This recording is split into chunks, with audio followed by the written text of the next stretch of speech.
Thank you guys, everyone, for joining, and apologies for the glitches. This is my first time doing something like this, and there's a whole lot of tech going on that I'm doing for the first time, so bear with me. So for those of you who've joined my live streams in the past, this is something different. So instead of doing just a live chat and me demonstrating how to do things, I've brought on a guest this time that I think you guys can benefit from hearing from. You can hear her story, and my intention is to do one of these every week or so, and then maybe turn it into a podcast. So this is your chance to ask her some questions, and by her, I mean Alexa. And before I bring her in, let me just say, I'll read a little intro. So Alexa was an architect and designer for 15 years, and an adjunct professor teaching remotely at the Academy of Art University in San Francisco. When a policy change abruptly ended her contract, she turned to YouTube as a way to build a home-based income while caring for her 3 young children. It turned out to be a blessing in disguise, and she has never looked back, finding success and fulfillment on YouTube. So without further ado, let me introduce Alexa. Thank you, Alexa, for joining us. Hey, how's it going? Hey. Thank you for having me. Oh, no problem. This is great. Thanks for agreeing to do this. And I can hear you. You can hear me, hopefully, and hopefully everybody can hear both of us. Okay, so so I've got some questions written down. So the way this will go is I've talked to Alexa, as you guys heard, a little bit before we started. And so I've got some questions lined up for her, and basically just want her to tell her story. And hopefully that'll give you guys some inspiration to starting your own YouTube journeys, or maybe help push you through your journey if you're stuck with anything.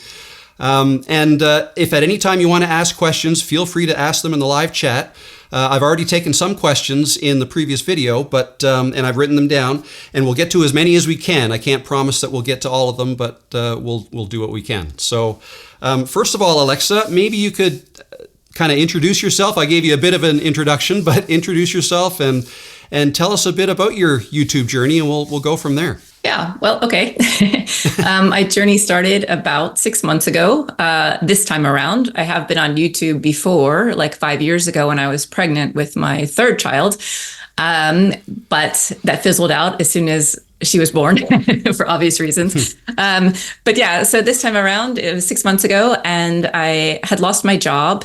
And so I was just like, what do I do now? And I honestly didn't feel like going back to looking for an architecture job or design job. And I live in Finland.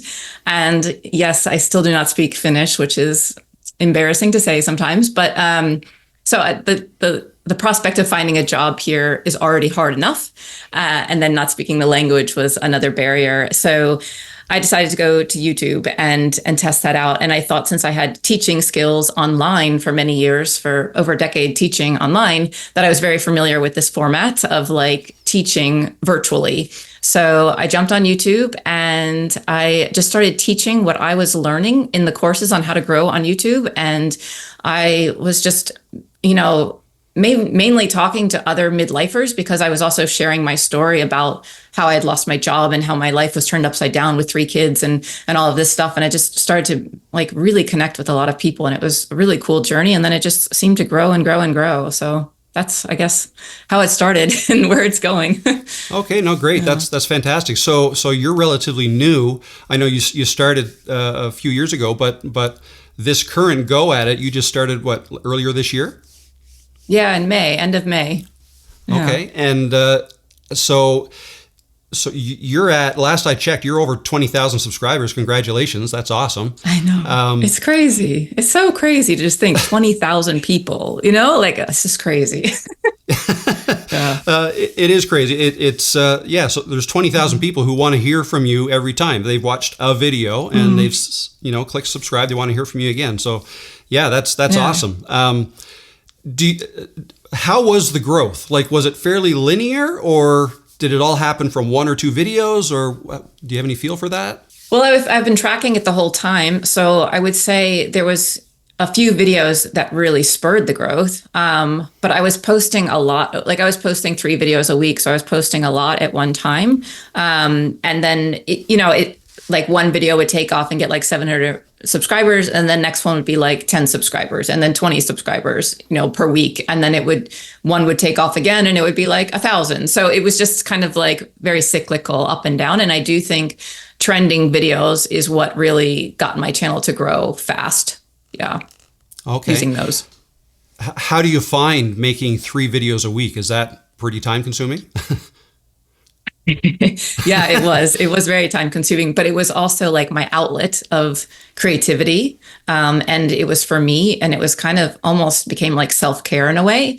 And it was like a passion project. So even though I was tired as a mom and only had a few hours to myself to do it, I just knocked it out, and it was like my time. And also I got to be an adult too, because when I did the videos and posted them, people commented it. So I got to have a relationship with adults again. You know what I mean? So it was really nice, because when I lost my job, I lost my community of adults and people I had worked with for years. So it was just like a whole part of my life became disconnected. And so it was really nice to be able to make videos and then connect with people in the comments and come back alive. So yeah, it was a lot to do. It still is a lot to do. But it was worth it for me. Okay, yeah. Good. Awesome. So you're enjoying it. I mean, that's one of the things I like to say a lot when people are struggling with getting views, getting subscribers. And I see so often people tend to give up before success can happen. And I think a lot of it has to do with maybe not enjoying what they're doing. They're not enjoying the process. They're more focused on getting views and subscribers. And if it's not happening right away, they kind of give up, and they think the algorithm is against them. I don't know if you've heard that a lot. Yeah. Yes, I have. So you do enjoy it then. Yeah. And the thing is, I was tracking like my growth all the time, but I was tracking it for my subscribers. I would never look at it for me, because anytime I looked at it to track for my subscribers, I actually felt a little bit like, oh, just that much this week? Or, like it always just brought me down. So I never really like to look at analytics otherwise, but I'm glad I did track it, because I see that it goes up and down, and it always goes up and down, and it's never like always going up or always going down. It changes. So I think just knowing that really helps to push through those times. And I think when you're new, you don't realize that. Like if I hadn't tracked it, I would have just seen the days where it was slow. Do you know what I mean? So I think it's really nice to actually realize that there's up days too, even though it doesn't feel like it all the time. Yeah. Yeah. So how long did it take you to, so if you started for all intents and purposes in May, how long did it take you to get monetized, say? So 1,000 subscribers. And did you get that first, or your watch hour requirement of 4,000? I got the subscribers first, and then I thought I would never get the watch hours, to be honest. I thought it was going to be like another 4 years. But yeah, I got the subscribers first, and I got it in end of July. So it was 10 weeks. I believe. So May, June, July. Yeah. So it was like, mid-July or something. So it was 10 weeks from May 21st. So somewhere in there. Yeah. That's cool. That's fast. That's great. And then how much longer before you got the 4,000 watch hours? Not long, like a week or something. It was really fast. Wow. Yeah. Wow. So that's a totally different journey than mine. Mine's been 4 years. And I think it took me, within the first year, I was probably at 1,000 subscribers. I'd have to go back and look, but then it took me another 3 years to get the watch hours. But then when it happened, in my case, well, it actually happened before I had a really big viral video. But it's so funny how for some people, it just seems to happen quick, and for others, not so much. And did you, I guess brings me another question. Did you track your watch hours and try to anticipate when you thought you were going to get to what you needed to get monetized? Yeah, I did for like the first, 6 weeks. And then it was very depressing because it was like 20 years, 8 years, like if I divided it by how many weeks or months it would take. And it was so long. And, the funny thing too is that some people get the watch hours first and not the subscribers. So it's the journeys for people are so different. It's really interesting. But I don't remember your question. Sorry. No, I was just curious how much longer after you got your 1,000 did you get the 4,000 watch hours? And you said it was about a week. So that's Yeah, I That's have to go incredible. back and look to be completely honest, but I think it was relatively quickly. It was like a week, or if it was very quick. Yeah. Yeah, yeah, It might okay. have even been less, but I'll say week to be safe. Yeah. So that, I mean, that's the difference. For me, it was years, but now I did take a long break where I wasn't doing anything. So Yeah. then everything kind of dwindled, and subscribers were still coming in, but anyways, yeah, no, I just find it interesting how, and you're right. Some people I've heard some. I don't think it's as often, but I think some people do hit the watch hours before the 1,000 subscribers. Yeah. Yeah. That's interesting. Yeah, I find it. I guess it's the type of videos that are being made. But I guess that brings me to my next question, and it's something that I'm kind of still doing, and I'm wondering if I should. Do you still track watch hours? I have, yeah, I still track Oh, really? everything. Okay, Yeah, okay. like CTR, watch hours, average view duration, everything. Yeah, I still track it. I just today I had to update it like for 3 weeks because I hadn't been doing it so well. But yeah, I do still track it. Yeah. Okay, very good. And the only reason I was wondering that is because what I've noticed is, yeah, I was also trying to project. Okay, when am I going to hit the monetization, the 4,000 watch hours? And once I did, I kind of blew right through what I needed. And now that I look at it and the amount of watch hours I get on the daily, like it's almost like that doesn't matter. I feel like, I mean, Yeah. you let me know if you think differently, but I'm almost thinking like, well, now that I'm monetized, it's more the number of views that I get, and the watch hours almost don't even matter anymore. I mean, I suppose Yeah. if it's a longer video, then maybe there could be mid-roll ads and stuff like that. But anyways, so I'm just wondering, like, should I still do it as well? But I'm wondering, is there any point in me, tracking my watch hours Yeah. anymore? I don't think there's any point, honestly. It's just interesting to just do it. I don't know. You could also do it for like sponsors or brand deals or something. If they came to you, then you would have the history that you could show, Yeah, but you could always go back into YouTube and break it down yourself to the history. So I don't know. Yeah. yeah, I don't really know if there's any purpose to do it. yeah. Yeah. You're right, though. It is interesting, and some people like stats and stuff like that more than others, anyways. So and it Yeah. sounds like you probably do, and I do as well. So why not? So let me just see what other questions here, and I'll get to the question. There's a whole bunch of questions. I don't know if you can see the questions in the live chat, but there's a lot here. Let me just go through. There was one here from somebody in the last video, and I think this is somebody who is actually before I get to the question, sorry, because I was going to mention your school community. So Yeah. this question is from somebody who's in your school community and is also in my community, the Creators Cove. But Yeah. can you tell us a little bit about that? So it kind of goes into, I think people would be interested in knowing what you're doing outside, like to earn revenue outside of YouTube. And you don't have to get specifics into dollar amounts or anything like that. But a lot of people, like I was a few minutes ago, talking a lot about getting monetized, got to get monetized. And in the end, I think a lot of people are finding that once you do get monetized, it's a little bit anticlimactic because there's so many other things you could be doing. I was wondering if you want to talk a little bit about the other things you're doing, like maybe your school program and things like that. Yeah, sure.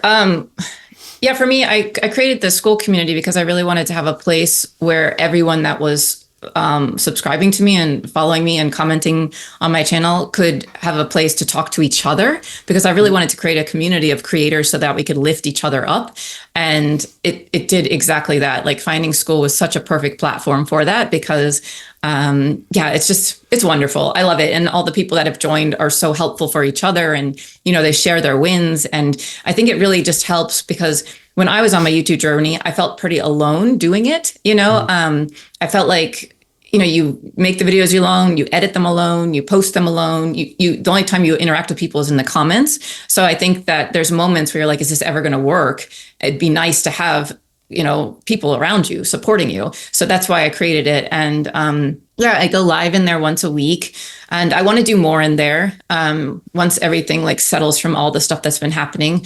But I do think, my goal when I got on YouTube was like, I wanted to get monetized and I wanted to have ad revenue. And now, like, that's like just a bonus for me, because there's so many other ways to make money on YouTube. And that is like, it's just interesting that like how you really want that. And then once you get it, you're like, oh, there's actually all these other things I can do for making income and are much more exciting and interactive with other people. So yeah. So then from, just to tell you, excuse me, some of the other things I do, of course I have affiliate links, but I make like $10 a month from affiliate links. I don't really promote those. I think you can make a lot of money from affiliate links if you try to promote them and put them in your videos and say in the link to description below and stuff like that, but I never do that. I'm just not very good at that. But the other thing I do is I do coaching, and I think that coaching is such a, what's the word? I can't think of the word, where it's like, it benefits you and them. Sorry? I was just going to say time consuming. Oh, no. No, I mean, like, I love it. Like, it's so amazing because you get to speak to the people and hear what their dreams are with YouTube. And then you get to help brainstorm ways for them to get there. So it's just it's like such a fun, creative way to meet people and to have a discussion about how they can make this a reality. And it's just so fun. So yeah, I don't know. So I actually like the consulting calls or the coaching calls are my favorite part, because it's like you get to witness someone talking about their dream and you see their face light up, and then they talk about their life they're living right now and their face goes dark. And then they talk about their passioning and it like lights up. You know what I mean? So it's really cool to see that and then help people achieve that, even if it's a tiny part, but it's really nice to help. I don't know. That's like the most rewarding part of this whole process is the coaching or the consulting calls or whatever you want to call them. And that's not something I ever even thought I would be doing. Like I just never thought to do that until someone said, why don't you coach? So anyway, I just think it's really interesting how you get into something thinking one thing and then you go a completely different direction. Yeah. I hear a lot of people talking about things like people who are wanting to get into YouTube. I see this question a lot. Like, how many subscribers do you need to be able to make a living on YouTube? Or they'll ask, how many views do you need to make a living on YouTube? And I admit I was one of those people asking questions like that, like trying to equate somehow to the metrics that you see. Like we tend to gauge the size of a YouTube channel by its subscribers. And that almost seems to me like it's not accurate because of all the other things a channel owner could be doing behind the scenes that you don't know about. So I don't know, what are your thoughts on that? Like, do you have just for the people who are watching who maybe want to do this? Now, not everybody wants to even make a living with YouTube. I get a lot of people who just want to do it as a hobby. Some of the older people want to do it as a hobby or to leave a legacy or things like that. But those who do want to make money from it and maybe make it their job, do you have any, is there any words of advice, or can you say, like, what do you think about how large a channel should be, or does that even matter? Is that the wrong thing to be thinking about? Yeah, I don't think it necessarily is how large the channel is. I think it's how, maybe not devoted's not the right word, but how engaged your audience is. Like how, if you attract the right people, you don't need very many to make a living on YouTube, I think. And you don't need that many people also to get sponsorships coming your way and stuff. I had sponsorship offers before I had 1,000 subscribers, before I was monetized. So I think that you can most definitely make a living on YouTube before you have a huge following. And especially, I think, for our age group and above, because we already come to YouTube with proficiencies from life, because we've lived life, like I'm 45. So I've been doing a career for, 15 years or something. And a lot of people have been doing careers for 20 years. So even if they have, 300 subscribers, they and people enjoy them and they can tell that they're proficient in what they're doing, they would probably buy services from them. You know what I mean? Because they can see that they obviously know what they're talking about and they have years of experience. So I really don't think that you should wait till you have a certain amount of subscribers to do something or to try to make money. I think you can definitely start selling services and helping people right away if you are willing to do that and jump out on the limb and go for it. So yeah. Oh, that's great advice. As I said, I fell down that same mindset at one point, thinking, oh, how many subscribers do you need to be able to make X amount of dollars a year? But it's almost the wrong way to think about it. Do you have any advice for people? Oh, sorry, go ahead.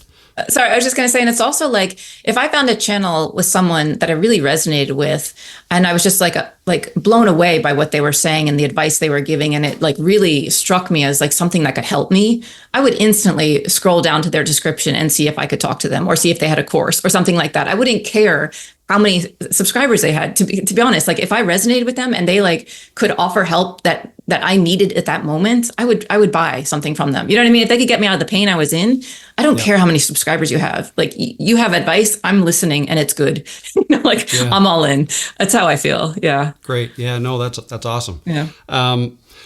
What kind of advice do you have for people who there's a term, and I've lost it right now. It's impostor syndrome. So a lot of times people might think, well, I love the idea of starting a YouTube channel. There's some things that I'm very interested in, but I'm not an expert in that thing. There are so many other people who know way more than I do about this thing, whatever it is. Let's say gardening. Do you have any advice for people who might be in that situation? They want to do YouTube. Gardening is what they know what to talk about, or how to talk at length about something, but they don't feel like they're an expert. Do you have any advice for people like that? Yeah. The first thing I would say is tell people that you're not an expert. That's what I did. Like, be completely straightforward. Be like, I don't know this stuff, but I'm learning it, and everything I'm learning and trying seems to be working, and I'm going to share what works with you. You know what I mean? Like, if you come at it and you say that I'm not the specialist, I'm not the master of this, I don't have a degree in this or whatever, I'm just really passionate about this, and I'm really passionate about sharing with you, and I'm sharing what I'm learning with you. I think that is the easiest way to, let that imposter syndrome dissolve, because like I never felt like an imposter because I never said I was something I wasn't. And I think that is the fastest way to get over imposter syndrome. Because you're not an imposter if you say you don't know anything, or not that you don't know anything, but you aren't the expert. Do you know what I mean? Mm-hmm. Does that make sense? Yeah. Yeah, absolutely. No, I love that. Yeah. I love what you said right off the bat is what I like the most. And that is come clean right off the bat and say you're not an expert. That's almost like a fallback. Like if I get questions and I don't know the answer, I do live streams every week, every Tuesday, and I'll often get questions that I don't know the answer to. I'll try to find it for them, maybe sometimes in the live, but often I'll just say, hey, I don't know. I'll try to get back to you with that. But I love that advice. That's great for people to hear it from more than just me, to hear it from you as well. That's awesome. And I also think, like, when I tried to do my channel like 5 years ago, I was definitely feeling imposter syndrome. And I also tried to not necessarily pretend to be something I wasn't, but I was trying to, I don't know, like, I just wasn't comfortable in what I was doing. So it comes across on the screen. So if you do feel imposter syndrome, I think it's really important to try and just like admit that you don't know what you don't know. And then that will relax you. And then on screen or on camera, you'll be much more relaxed. Because if you feel like you're an imposter and then you try to force through it, it's just going to come through the screen or the camera or on the screen like stiff and disingenuous somehow. So I think it's really important to really allow yourself to just accept that you don't know everything. You will never know everything. You will never be the most perfect person. So you do the best you can. And that's all people can ask for anyway. Yeah. Yeah. And people who aren't experts and come clean with that, they know there are other people that know more than them online, but they shouldn't worry about those people. No, I don't think so, because I think people want to learn from certain people. So like, and a lot of people say to me, like, I have plenty of clients and they're all saying like, the reason I come to you is because you're not that much further ahead of me, like, because I'm not like Mr. Beast. I'm not like millions of subscribers. I'm just a few steps ahead. And so they feel like they can reach it, like it's there, it's obtainable. Whereas it's not so obtainable if it's someone that is some master guru specialist on YouTube. Do you know what I mean? I do think, of course, those people are worthy, and those are the people I look up to and learn from. But I do think that there is definitely value in everyone. Everyone has something they can teach, and they can teach it in a way that is unique to them and will attract people to them. Because, 3 people can tell you the same thing and then you don't hear it. And then one other person just out of the blue says it to you and you're like, oh, now I get it. You know what I mean? It really just depends who's saying it to you, and if that person, if you resonate with them. So I think that, yeah, yeah, I don't know. Oh, that's I just would say like you are special, and that there is, you know, people will be attracted to you for a certain reason, and that reason will keep them there watching you over some expert. Yeah. No, that's great. Yeah. I like to tell people there's an audience out there waiting for anyone who wants to do this. And you just have to, I guess you have to get maybe comfortable on camera but you know, that's what your first several videos are for, just kind of practicing and whatnot. Did you ever have, probably not you, because you've done a lot of these meetings before and whatnot, but when you started, did you have trouble talking to a camera? That's one thing I hear a lot from people, that's their biggest roadblock. Was that a roadblock for you? Yeah.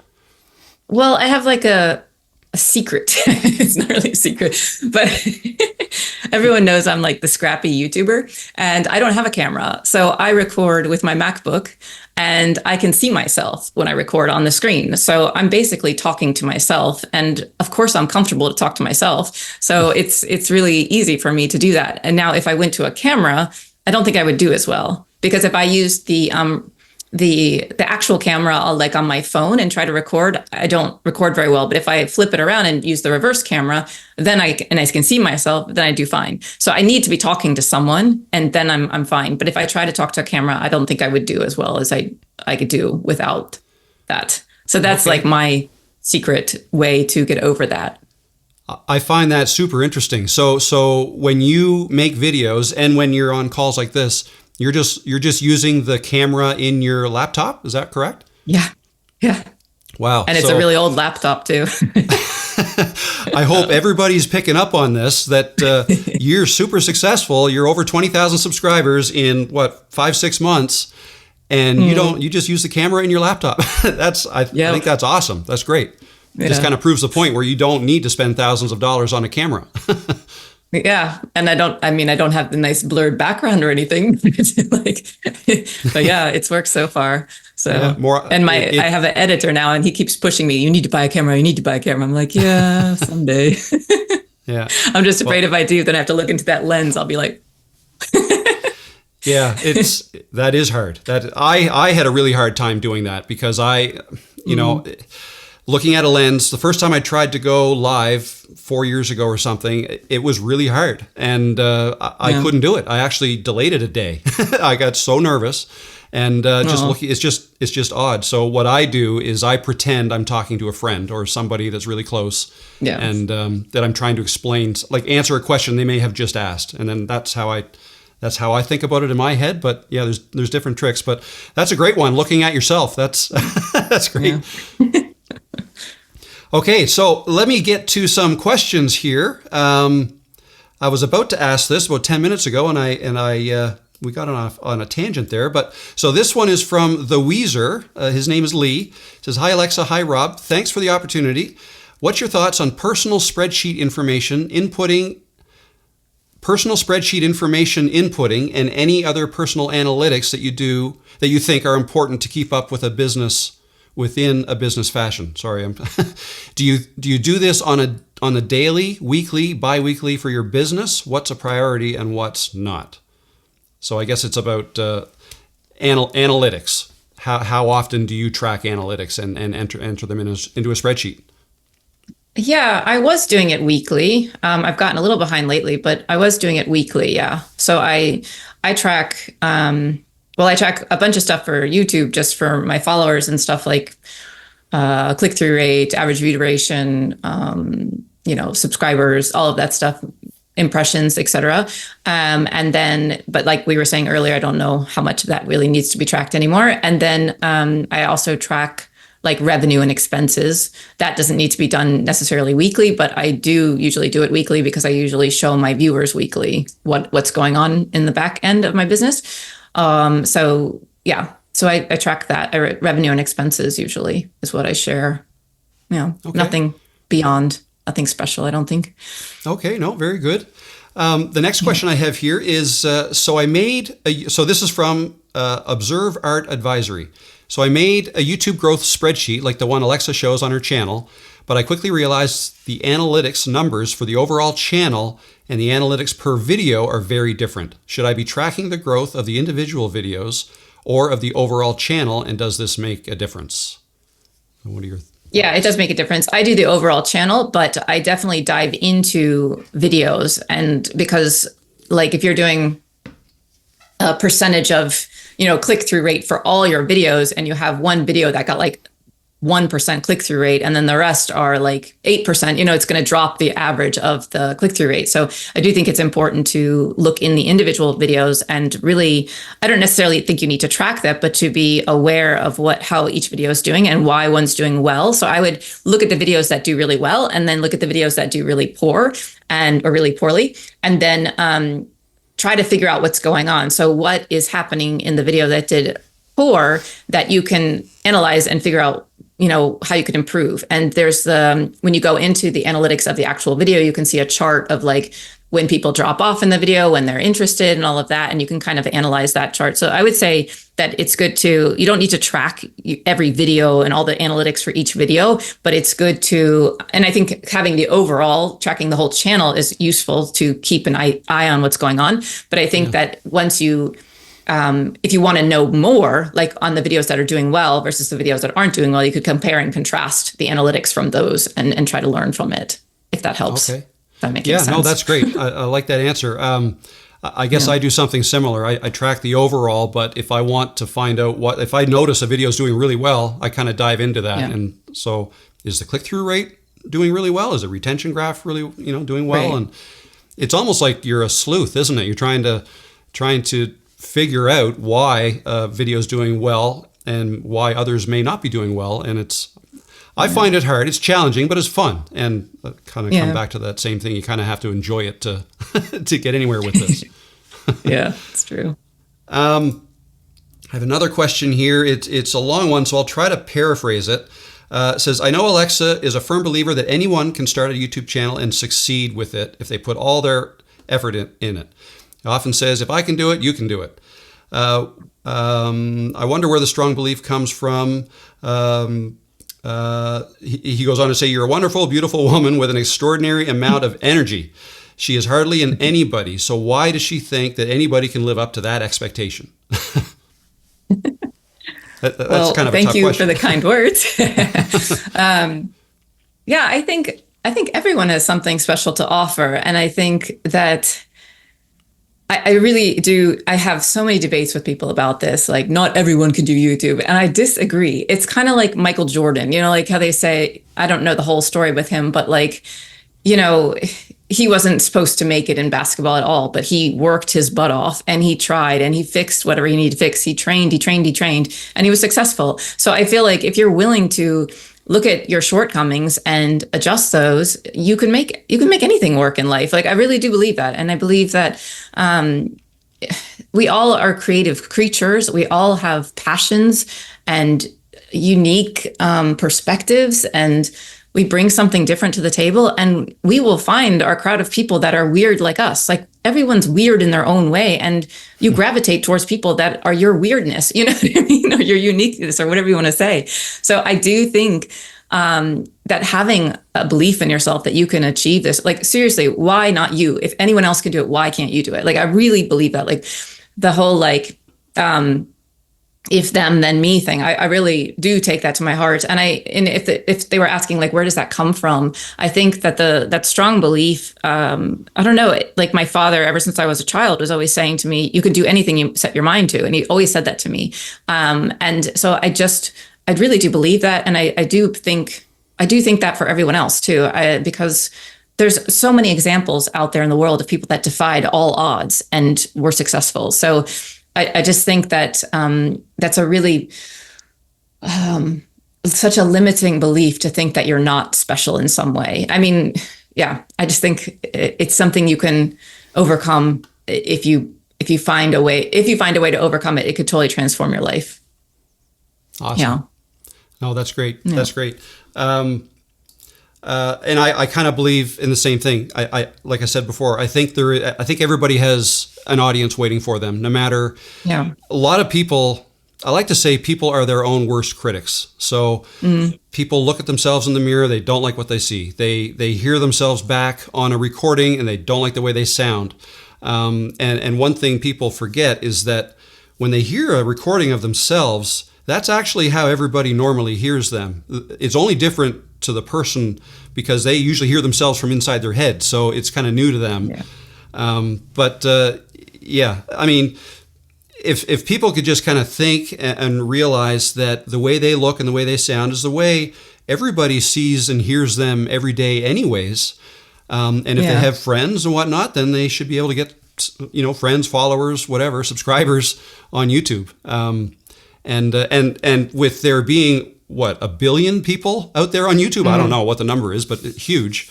Like 1/100% of that is probably 1 million people. I don't know. I didn't do the math in my head, but a lot of potential people for everybody, I believe. As long as they are being themselves and not trying to act. I think then it becomes hard if somebody's trying to act like somebody else. Yeah, definitely. So those are the questions that came in through the video that I posted on Friday. So now I'm going to go into the live chat. And so this might slow down a little bit. We won't go too much longer because we've already been at this for 42 minutes. Wow. But let's just see what we have here. And with these questions, I can pop them up on the screen like that. I don't know if you can see that, but people watching can see that I posted the question. People in the live chat are now looking at this. But this is Sandy McKenzie says, what keeps you awake at night? LOL. What are your plans moving forward? Do you have a strategy? What do keeps me up at night? My 3 kids. And sorry, what was the other part of that question? She says, what are your future plans? Yeah, what are your plans moving forward, and do you have a strategy? I guess one of the things I wrote down, which is kind of part of this, is where do you see yourself in a year with YouTube?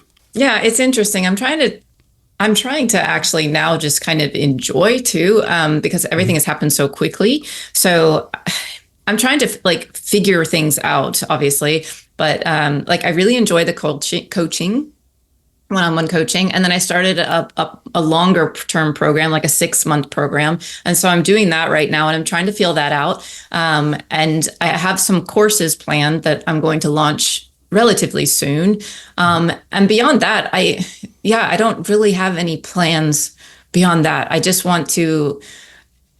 don't want to, I have a business mentor. A lot of my followers know him, and he is 22 and he's gung ho on just making as much money as you can and jump on the train and go. And I'm I think I'm happy. I've got enough on my plate right now. I really don't want to go shooting off to the moon right now. So yeah, I'm really comfortable. I don't know if I'm even explaining this properly, but I'm happy where I am. And so I just want to kind of continue on this trajectory. I don't want to go any faster. That's for sure, to be honest, because I'm already at my limit with having kids, doing videos, running a coaching business, also having a high ticket, long-term program. Bandwidth is no more is left. And I was actually just talking with my Viking earlier about this. My husband, I call him the Viking. And I was when it starts to become too much, it's you need to pull the reins back so you don't burn out. And I think about 3 weeks ago, I was almost hitting burnout. And so now I've learned to really take it a little slower and go at a pace that is sustainable. Even though, I could do more, but I don't want to do more right now. Do you know what I mean? I want to, I'm at the age in my life where I don't need to do everything and be everything. I just want to enjoy what I have right now and take it slow. So my plan for the future is to keep doing what I'm doing and grow as I grow and then add more things as they come. But I don't have any huge strategy laid out or 5-year goals or anything like that. Sure. Sounds like you're sorry to disappoint. You're busy being busy. So yeah. And I just want to make it through so that I can do this. Another question here. This one from Mini Scenes, GB. How did you get so much credibility talking about how to do YouTube right from the start when you had so few subscribers to prove your credentials. It's amazing. Yeah, well, because I said I didn't have any credentials, to be honest. I just said, this is what I'm learning. Like Sean Cannell, I learned everything from Sean Cannell pretty much. And I went to one teacher. I learned as much as I could from that teacher. And then I tested everything on my channel. And then what worked, I taught. And I think since I have a background in teaching, that really helped, or that really attracted people to my channel, because I can break complex things into simple ways of speaking about it. So that it's more approachable. It's more comprehensive and stuff. So yeah. So I think that's what helped me grow. And I do think, I'm very passionate about people living their dreams and following their hearts. And I think that infusing it with that too, like it wasn't just me spitting out or regurgitating what I was learning. It was also inspiring people to do it and to show them, like, if I can do it, you can do it. Like, I really think that was a bigger part of my growth too, was like inspiring people to just take the leap, because I was taking the leap and it was working for me. So why wouldn't it work for you? Kind of thing. Great. Okay. I hope that answers your question, mini scenes. And we're going on to Midlife with Marvarine. She says, what do you think your friends and former colleagues think of your YouTube success, Alexa? I haven't really talked to any of them about it. I don't know. I posted it on like LinkedIn once, and I got like 3 thumbs up. So I don't know. I haven't really talked to them. And since I don't live in my home country, most of my colleagues from my past life are in the US, and I don't like run into them on the street or see them at the store or anything like that. So I don't really run into anyone, but the ones that I do keep in touch with think it's really cool and they're inspired. In fact, I just got off a call before this meeting with a high school friend of mine. She signed up for my coaching call, and I was like, oh my gosh, because I recognized the name, and I was like, that can't be the same person I'm thinking of. And she got on the call, and it was a friend from high school. So she was so excited that I had succeeded. Then she wanted to know how to do it herself. So yeah, I really don't know for the majority of the people, but I do know that the ones I'm close with are happy for me and excited. Cool. And do they find it's like surprised? Would you say most of them are surprised by this?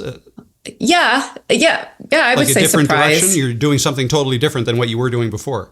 Yeah. And some people it leaked out to before I wanted anyone to know about it. And the response was not positive. So, it was kind of like, what are you doing? Come on, you're wasting your time. But yeah, so yeah, I think it's easier for people to accept it when you've had some success with it than if I didn't have success with it. You know what I mean? So yeah. Yeah.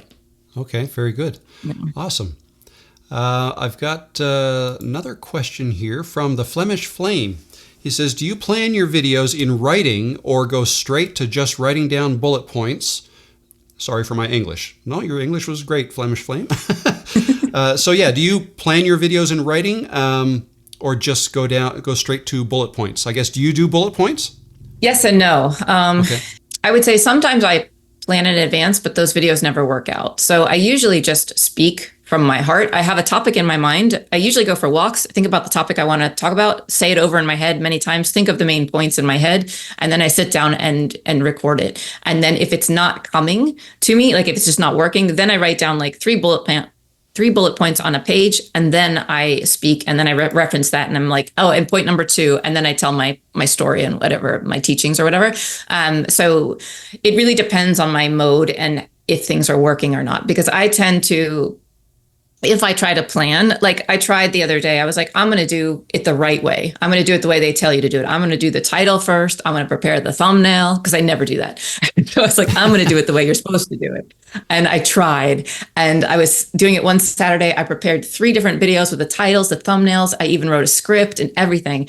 And that was the worst Monday recording day I've ever had in my life. It was so bad. Everything went wrong. I couldn't get anything out. It was just so awful. So I would say, do what works for you. So if writing a script works for you, write a script. If writing bullet points works for you, write a bullet point. If going for a walk and thinking about it in your head 5 times, then sitting down and doing it works for you, do that. It's really what works for you. Like a lot of the big YouTubers say, do title, thumbnail first. I have never done that, and I'm doing fine. So I think it's really just got to be what you can do for you and what works for you. Yeah, So I like that. I don't I know like if that that. helps at all, but Yeah, it sounds good to me. I think there are, like you say, I think there are so many different ways to go about it, and it really depends on what you're comfortable with. Like some people can Yeah. talk to a camera very comfortably, and other people need to read word for word and need a teleprompter. I get a lot of people asking me about teleprompters and do I recommend them. I typically say that's a skill too. Like, yes, you can read word for word, but you really want to come across as being authentic and that you're just speaking to the camera, to the people who are watching, without looking like you're reading. And I find that really hard to do with a teleprompter. I don't know if you've ever tried using a teleprompter or.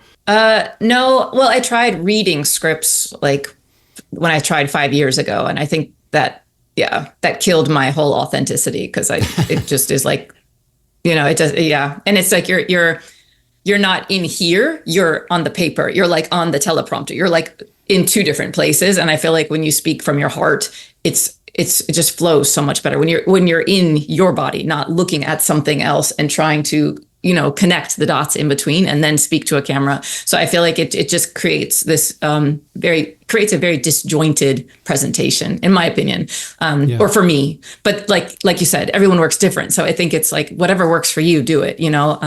If you find that, and I find also too, like maybe that's something you might need for the first 5 videos. Like maybe you need the teleprompter for the first 5 videos, and then all of a sudden you realize you're not really reading it. It's just like makes you feel more comfortable, but you're not actually reading it. Or you're going off script, or you're improving a little. So I think you start where you need to start, and then grow from there, for sure. Yeah, no, that's great advice. Great advice.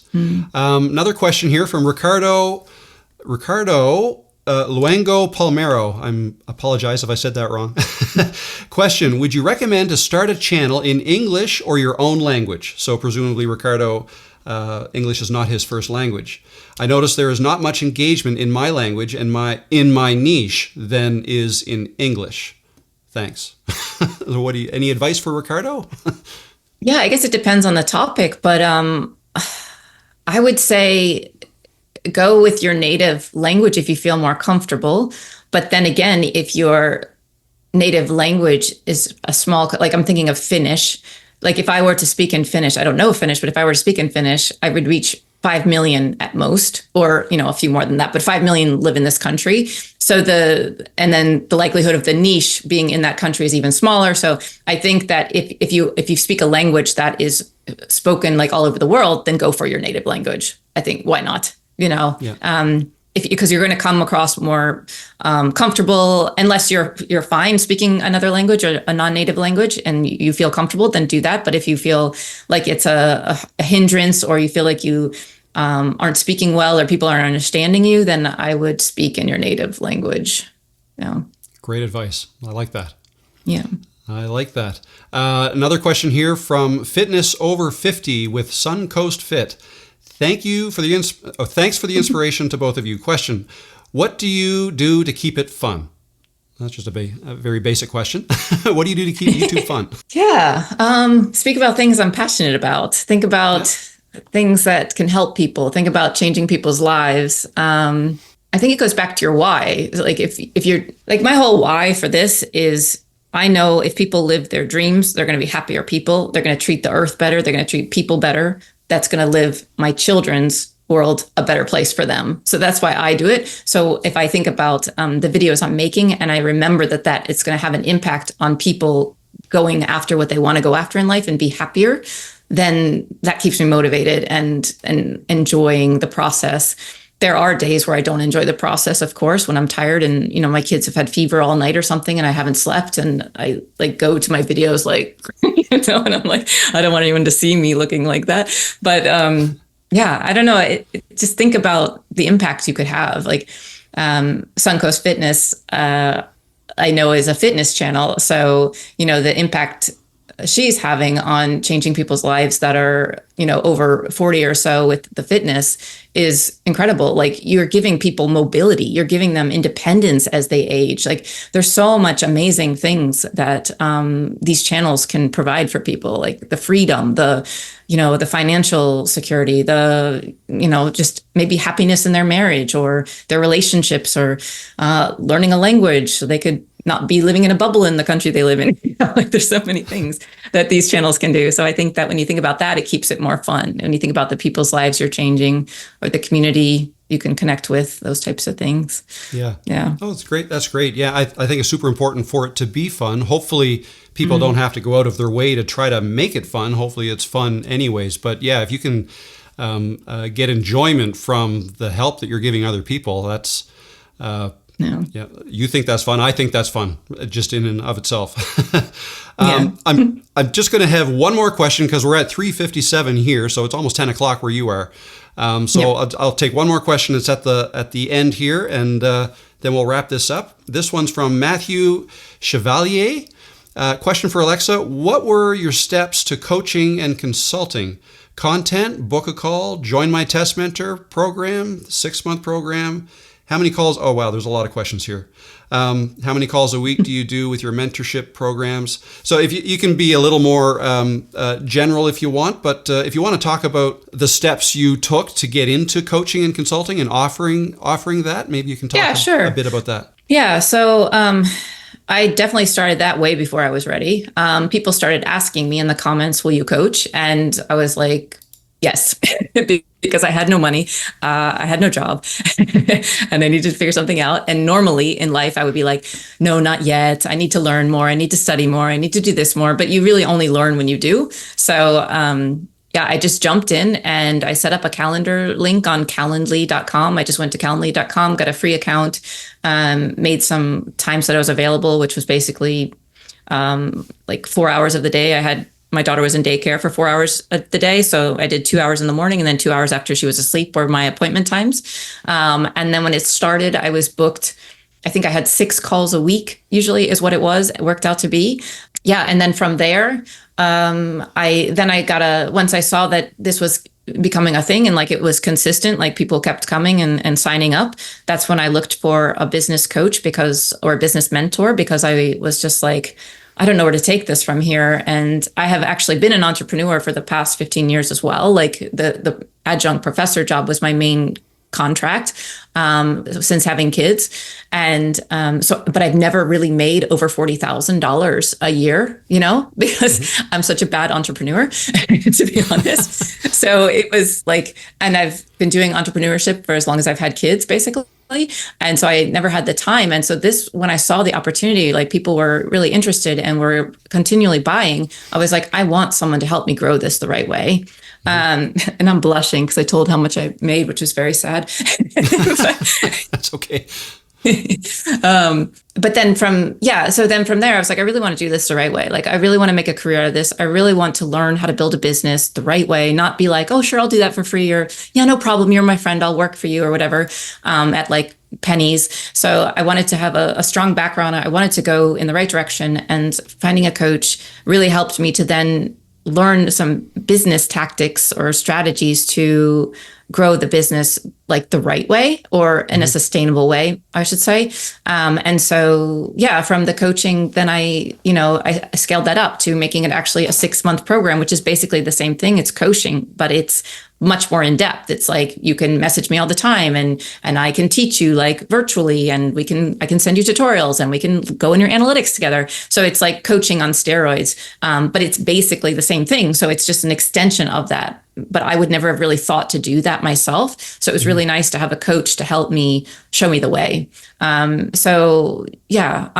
don't know if I'm answering your question, but it started with coaching and then it turned into more things. And, the first time I started YouTube like 5 years ago, I had everything set up. I had coaching ready. I had courses ready. I had ebooks ready. I had lead magnets ready. I had everything ready. And I had no business at all. Like YouTube wasn't growing at all. It was like I was doing it totally backwards. And this time I did it, I had nothing ready and people were asking me for stuff. So it was a really interesting position to be in. And now I've just started creating stuff as I go. And it seems to be working out okay. There are some things that are a struggle with that too. But I would say, if you're wondering, I know this wasn't your question, but if you are wondering where to get started with YouTube, like just start with something and then you can always build on from there. Like start with coaching and just jump in before you're ready. Because the worst thing that could happen is someone could be like, this wasn't worth my money. And then I would refund them and move on. Do you know what I mean? But that has never happened. And I've never even had an experience where I didn't know the answer yet,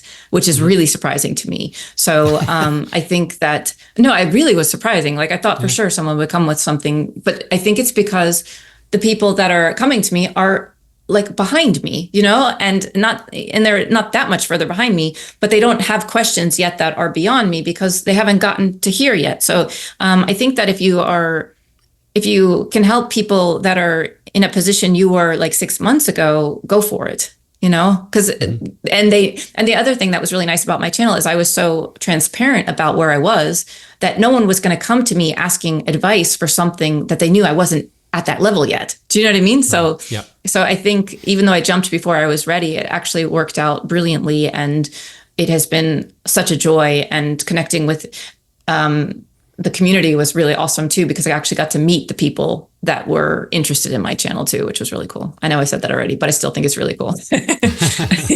That's awesome. That's awesome. Thanks so much. And I think we'll wrap it up there, Alexa. Again, I love your channel. Thank you so much for joining me today on this, the first episode of hopefully there's going to be many more, talking to people in this space. This was fun. I hope you enjoyed it. And thanks again. Yeah, thank you. And congratulations on your new venture. Thanks, guys. Thanks for tuning in. If you have any other questions, feel free to ask them once this is over in the comments below, and I'll get to them then.